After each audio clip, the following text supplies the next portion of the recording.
The silence in my apartment wasn't merely an absence of sound. It was a tangible entity, heavy and suffocating.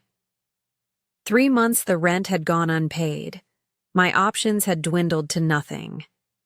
Then came the knock from Mr. Thorne, my landlord, a man whose gaze had a way of lingering, making my skin crawl. He wasn't just after the arrears. He presented an offer. An offer I knew, with chilling certainty, I should refuse. But desperation, that cunning negotiator, whispered otherwise. I didn't refuse. The sudden rap on the door made me flinch. My worn robe, a flimsy barrier against the world, felt utterly insufficient as I clutched it tighter. I opened it to him. Mr. Thorne's eyes performed their slow, deliberate scan. "Aurora," he stated, his voice smooth and devoid of warmth. "You are 3 months behind." I pulled the robe closer, a futile gesture. "I know, Mr. Thorne. I just require a little more time." He stepped inside, uninvited, and the small room seemed to constrict around his presence. "It's a regrettable situation," he murmured, his gaze unwavering, "to see a woman of your attributes struggling so." His voice was like velvet concealing steel, so beautiful, yet so seemingly helpless. A flush of heat crept up my neck. "I will figure something out." He let out a sigh, a calculated sound of disappointment. "Time, my dear, does not settle outstanding debts. I had exhausted every conceivable avenue, grueling extra shifts, fruitless attempts to borrow, the painful parting with cherished, meager possessions. Nothing had been enough. "Please," I whispered, the fight nearly extinguished. "Just a little longer." He studied me, a flicker of something unreadable in his eyes. Or perhaps there is an alternative form of settlement? My stomach clenched. The unspoken, the dreaded, was now laid bare. "What are you suggesting?" "Oh, come now, Aurora," he chided softly. "You are a woman of considerable perception." The room felt suddenly hotter, the thin fabric of my robe offering no solace. "No one else need ever be aware," he said, his voice dropping to a conspiratorial hush. "This can remain entirely between us." My heart hammered against my ribs, a frantic bird trapped in a cage. He smirked, a faint, cruel curve of his lips, evidently enjoying my visible distress. "I possess the means to make your financial difficulties disappear." A ragged, shaky breath escaped me. There were no other doors, no other lifelines, only him and the terrible bargain he proposed. Slowly, almost imperceptibly, I gave a single desolate nod. His smile deepened, a predatory gleam of triumph in his eyes. He reached out, not for any imagined payment, but for the sash of my robe. "A wise decision, my dear." Mr. Thorne led me towards the bedroom, his grip on my arm firm yet unhurried. The air within felt thick, charged with an unspoken, illicit energy. His cologne, a rich, masculine scent, mingled with something deeper, something primal, assailing my senses. He did not waste time. Standing near the edge of the bed, he deliberately undid his belt, the soft clink of the metal buckle echoing loudly in the suffocating silence. "I trust you understand what is expected of you, Aurora." A lump of ice formed in my throat. I hesitated, my fingers tightening into fists at my sides. His lips curved into something that was not quite a smile. "There's no need for such surprise, Aurora. An agreement is an agreement." A strange, nervous heat began to uncoil deep within me. I swallowed hard, then, as if in a trance, I lowered myself to my knees. His fingers threaded through my hair as I leaned towards him. His warmth, his scent, suddenly overwhelming. With a hesitant, almost clinical precision, I pressed my lips against him. He exhaled sharply, his fingers tightening slightly in my hair, a subtle, guiding pressure. The low sounds he began to make sent an unexpected, forbidden thrill coursing through me. I knew I shouldn't feel it, this treacherous response, but I did. His breathing deepened, his posture tensed. He was losing himself in the moment, in me. A strange, fleeting sense of control flickered within my own confusion. Just as I found a disquieting rhythm, he pulled away abruptly, his breathing ragged, his composure visibly strained. He was barely holding back. "Get on top," he rasped, his voice thick with the raw, urgent need. I obeyed, rising and moving onto the bed, my robe falling open completely as I straddled his form. His hands immediately found my thighs, sliding up my skin, squeezing as if to memorize every contour. "That's it," he murmured, his eyes, dark and intense, locked on mine. I reached down, aligning myself with him. A sharp, involuntary gasp escaped my lips as I sank onto him. He groaned, his fingers pressing into my hips. "You feel better than I ever imagined." I tried to ignore the betraying warmth that spread through me at his words. This was a business deal, nothing more. But as I began to move, a deep, undeniable pulse of pleasure rippled through my unwilling body. My flesh was a traitor, responding with an eagerness, a craving that horrified me. I bit my lip, struggling to keep my face a mask of neutrality. But inside, a slow, insistent heat coiled and spread with every motion. "Go on, Aurora," he urged. His voice strained. "Ride me as if you mean it." His grip was firm, guiding me. I did as he commanded, my pace quickening, my own breathing becoming shallow and uneven. Each motion sent another wave of illicit sensation through me, making it harder and harder to pretend I wasn't experiencing this. He smirked up at me, as if he could see straight through my act. "You're enjoying this, aren't you?" he murmured. "No," I lied, my breath hitching betrayingly as I moved faster. His grip tightened, his body rising to meet mine in a perfect driving rhythm, the tension between us building, growing deeper, heavier. I clenched my jaw, desperate to hold back any sound that might betray the truth of my body's response. "Keep going," he growled, his own control slipping, his eyes never leaving mine, drinking in every movement, every unspoken reaction. I dug my nails into his chest, holding on as a powerful pleasure built inside me, threatening to spill over. His breath hitched, his body tensing beneath me, and then, with a final, shuddering exhalation, his hands locked me in place as he reached his peak. I followed seconds later, my body trembling from the unexpected intensity. But I swallowed my moans, keeping my expression unreadable as I collapsed onto him, my body still humming with the aftershock. For a moment, we just lay there, our breathing heavy, skin damp and warm. Then slowly, I moved off him, sitting at the edge of the bed. I didn't speak, there was nothing to say. But deep down, I knew the truth. I had, against all reason, enjoyed every second of it. And so, clearly, had he.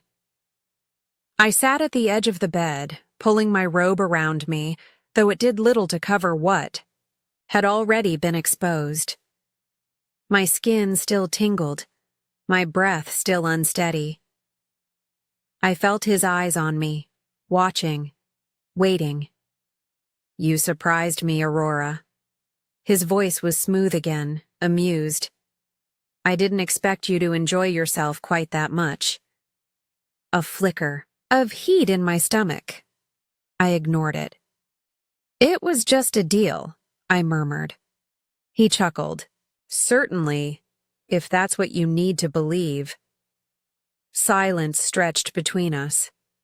I should have felt consumed by shame, but I didn't. Not entirely. A part of me had undeniably liked it, more than I wanted to admit. I have another proposition for you, he said then. I glanced at him. What do you mean? He leaned against the headboard, his shirt still open, his expression unreadable. You enjoyed this. I know you did. And there are men, discerning men, who would pay good money for a woman like you. I stiffened.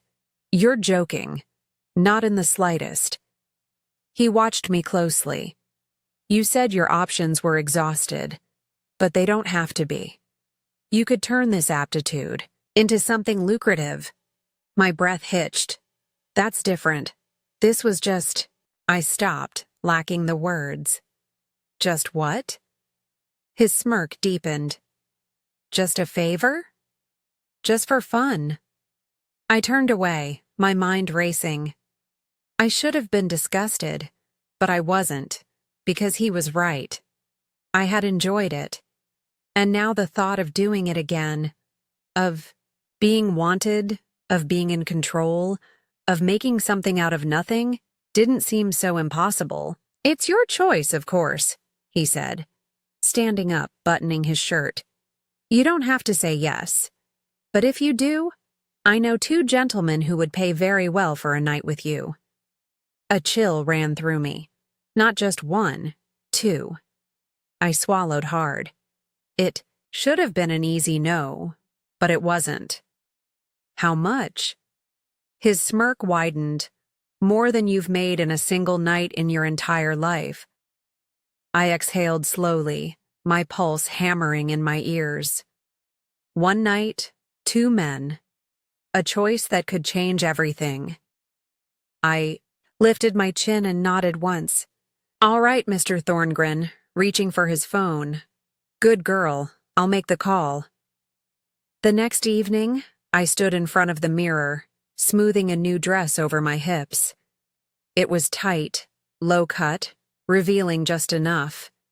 Mr. Thorngren had picked it out, himself, along with a pair of heels that made my legs look longer than I remembered. I barely recognized the woman staring back. My hands trembled slightly as I adjusted my hair. Why was I nervous? I had already made my choice. There was no turning back now. You look perfect, Mr. Thorngren murmured from the doorway. His eyes roamed over me, slow and approving. They'll love you. I swallowed hard, exhaling through my nose. Who are they? Friends? He smirked. Generous ones? You give them a good night, Aurora, and you'll never have to worry about rent again. A knock at the door. My breath caught. They were here. Mr. Thorngren's smirk deepened. Showtime, sweetheart. I turned toward the door, my heart pounding as I reached for the handle. And then I opened it. 2 men stood there, eyes dark, expressions unreadable, and they were here for me. I led them into the room, my pulse pounding, each step weighted with anticipation. My heels tapped softly against the floor, the air charged with an unspoken energy. They followed closely, their presence surrounding me. 2 sets of eyes, 2 men whose attention was solely on me. I had agreed to this. A part of me, strangely, wanted this, but still, something inside me twisted, a flicker of hesitation, a spark of excitement. The taller one, broad-shouldered, confident, was the first to reach for me. His touch landed at my waist, firm, deliberate, his fingertips pressing, lightly, as though committing every curve to memory. The other, leaner, sharper-eyed, quiet but intensely observant, lingered just behind, his breath warm against the back of my shoulder, sending an unexpected ripple down my spine. "Let's take care of this," the first murmured, his fingers brushing over the strap of my dress, teasing at the fabric as he met my gaze. Slowly, layers slipped away, fabric falling with ease. Hands followed, exploring, learning, appreciating, as cool air kissed my skin. I reached forward and turned, my fingertips tracing the firm lines beneath their clothes, my touch testing their response. Their eyes never left me, watching, waiting. A slow exhale left my lips. There was no hesitation. I wanted to give them exactly what they were waiting for.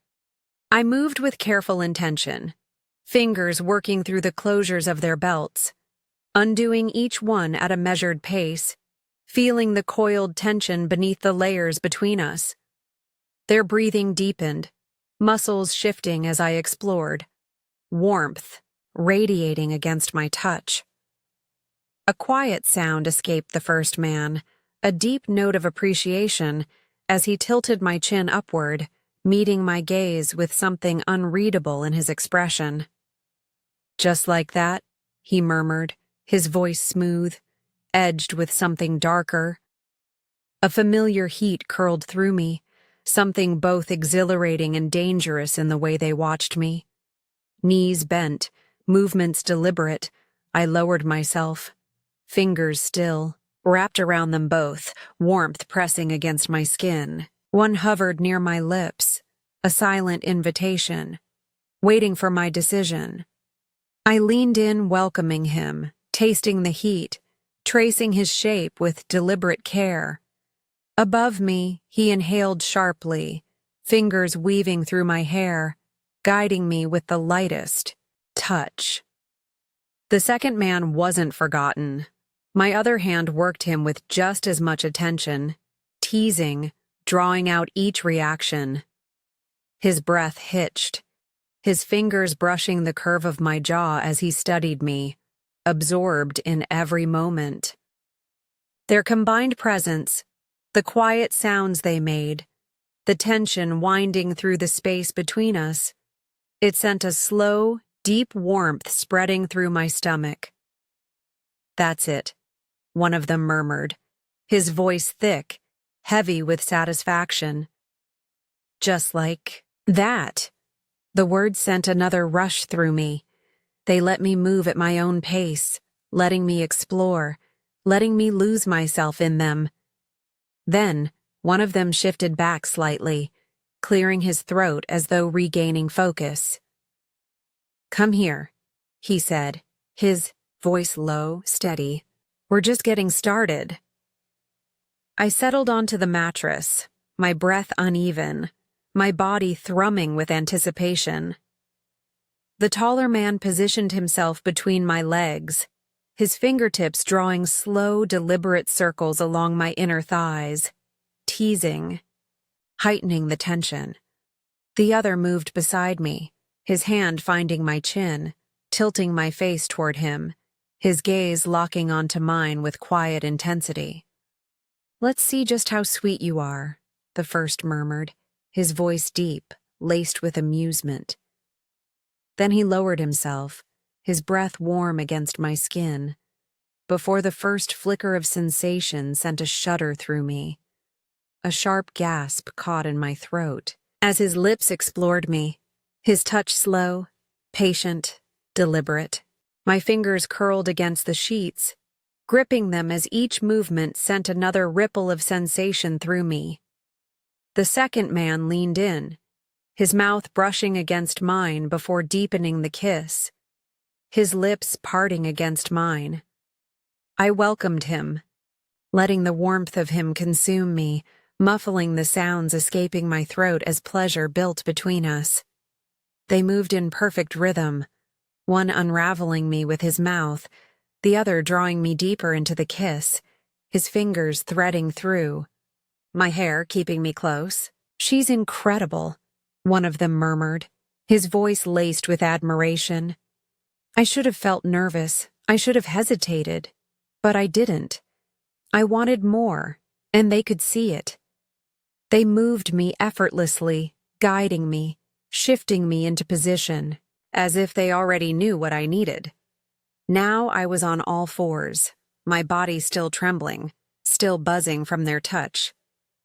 The second man, the one who had been watching, waiting, patient until now, moved behind me, his hands steady on my waist, grounding me. "You ready for more?"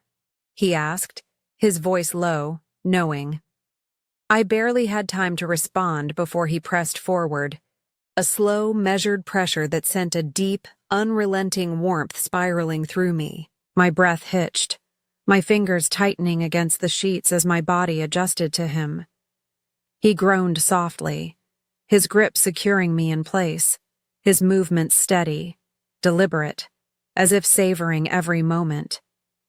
The first man moved in front of me, his fingers skimming my jaw, coaxing my gaze upward. "Let me feel you," he murmured.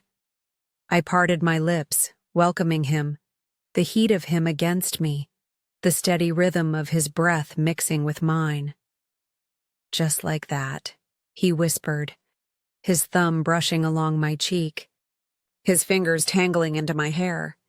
They moved together, each guiding me, their rhythms syncing, one keeping my body steady, the other keeping my focus locked on him. A quiet moan escaped my throat, the vibrations making the man in front of me inhale sharply, his fingers flexing against my skin. Behind me, the second man shifted, his pace becoming fluid, drawing another gasp from me as warmth pulled deep within my core. "You love this, don't you?" one of them murmured, his voice teasing, knowing. I whimpered softly, my body betraying me, the truth evident in every movement, every sound. I did. I loved every second of it. They weren't finished. They moved me again, lifting me, shifting me seamlessly into a new position, guiding me exactly where they wanted me. Now, I was atop the first man, his hands firm on my hips, grounding me. His gaze met mine, a flicker of satisfaction playing across his lips. "Let me see how much you want this," he murmured, his grip tightening just enough to steady me. A slow breath escaped my lips as I sank onto him, a deep warmth building inside me, the stretch sending another shudder down my spine. His head fell back against the pillows, a quiet groan slipping from his lips as I moved against him. But behind me, the second man wasn't done. I felt his touch first, teasing, testing, his fingers exploring the curve of my back, waiting for my reaction. A sharp breath left me, anticipation curling through my stomach. A flicker of hesitation met with an even deeper sense of want. He leaned forward, his breath hot against my ear. "Take your time," he murmured. "I'll guide you through it." I exhaled, my body tensing, adjusting, a slow, gradual acceptance as he pressed forward. The heat between us intensified, the moment stretching, bodies sinking in perfect rhythm. That's it. One of them groaned, just like that. I wasn't sure who spoke. I was too lost in it, too overwhelmed by the way they moved with me, their touch, their breath, their bodies keeping pace with mine. They worked in tandem, one steadying my hips, the other pressing closer, their movements precise, controlled. The pressure built slowly, spreading through me in waves, my breath coming faster as the sensation coiled tighter and tighter. "You're incredible," one of them murmured, his voice reverent, filled with something raw. "Look at her," the other whispered, his fingers skimming my spine, making me shudder, completely lost in it. I couldn't hold back anymore. The tension inside me coiled to its peak, a final deep pull that unraveled me completely, warmth crashing through my body in waves. Then a sharp inhale from beneath me, his fingers pressing into my skin, his body tensing as his rhythm faltered, a low groan behind me, his grip steadying me as he let go, following right after. The moment stretched, breathless and infinite, before fading into warmth. The room settled into silence, the only sound the slowing rise and fall of our breaths. In the quiet aftermath, a new understanding began to dawn. I had never expected to enjoy it, never expected to want more. But life, in its brutal way, had stripped away my pretenses, forcing an awakening I hadn't sought but could no longer deny. It wasn't about being wrong or right, but about confronting the complex, often contradictory truths within oneself when pushed to the absolute limit. This path was not chosen, but it was mine, and on it, I began to glimpse a strength, a resilience I never knew I possessed.